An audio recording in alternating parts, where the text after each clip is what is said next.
வலியோட வீட்டுல உட்கார்ந்துட்டு இருக்கிறேன், ஓடி ஒளிஞ்சிட்டான்னு வர சொல்றீங்களா?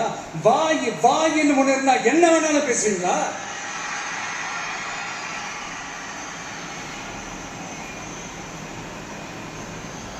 மக்களே, நான் உங்களையே கேட்கிறேன், அன்னைக்கு அத்தனை கிரௌட் இருந்துச்சு, அந்த கிரௌடுக்கு தகுந்த மாதிரி போலீஸ் பாதுகாப்பு கொடுத்தாங்களா?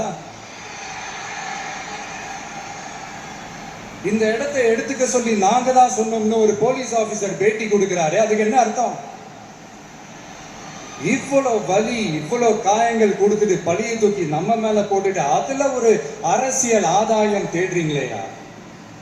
இதுல வாய் கூசாம சட்டசபையில ஸ்டாலின் சார் நம்ம மேல திருப்பி விட்டு அங்க ஒரு அரசியல் செய்றாரு, அதுக்கு என்ன அர்த்தம்? நமக்காக வந்திருக்கிற மக்களை காக்க வைக்கிறதுக்கு நாம் ஒன்றும் ஆதாயம் தேடுற அரசியல்வாதி எல்லாம் கிடையாது. மக்களுக்காக அரசியலுக்கு வந்தவன் இந்த விஜய்.